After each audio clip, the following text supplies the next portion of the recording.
Cost of living is out of control and our lives are harder than ever before. Let's talk about it.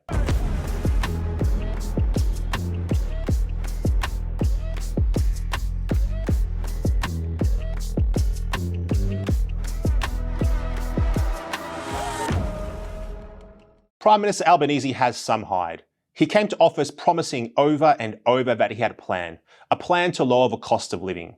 But once comfortably in the lodge, Albanese instructed his Energy Minister, Chris Bowen, to pour as much fuel on the cost of living fire as possible. Now, the higher power prices went, the cheaper Albanese told us that they were getting. Now, I would have called it gaslighting, but unfortunately, we can't afford gas. Energy prices have gone through the roof as Prime Minister Albanese and Minister Chris Bowen have searched in vain for the end of the net zero rainbow.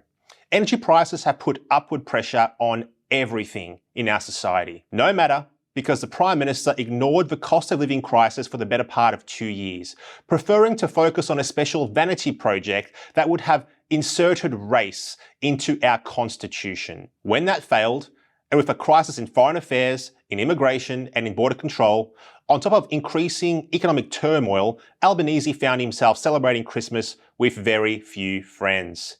But he was briefly comforted to find that the Chinese were calling him the handsome boy, only to realise later that it was a joke, that they were making fun of him. Now, Albanese, he needed a plan, and he came up with one. The Prime Minister decided to break a commitment made more than 100 times not to tinker with promised Stage 3 tax cuts.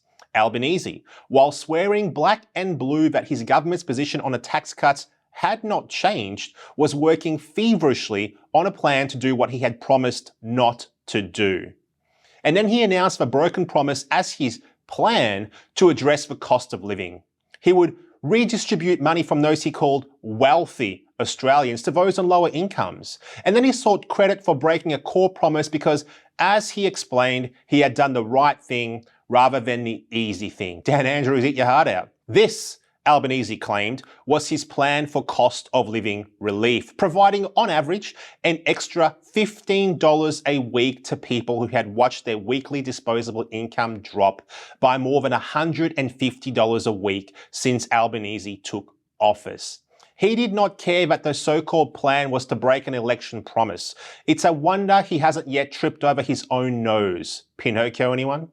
Nor did he care that the relief did not even come close to addressing the massive rise in electricity costs inflicted upon the public by his own energy policies. Nor did he worry that the plan might exacerbate inflation and, according to numerous economists, delay much-needed interest rate falls. He was now seen to be doing something about cost of living, even if doing something was doing barely anything. Recently, he told opposition leader Pete Dutton to either come up with something constructive or just get out of the way. You have to laugh at a PM who challenges his opponents to be constructive after he himself just spent 18 months dividing the nation over race. And you have to laugh at a PM whose only plan is to break core promises in order to make barely any dent in the cost of living crisis, all the while claiming to be the nation's saviour. And you have to laugh at media reports that the PM was defending his record on cost of living. What record? Making our lives worse, making things more expensive, reducing the purchasing power of our money. All of Australia knows the best plan to lower prices. Vote Albanese and vote Labor out. I'm Senator Babet for the United Australia Party.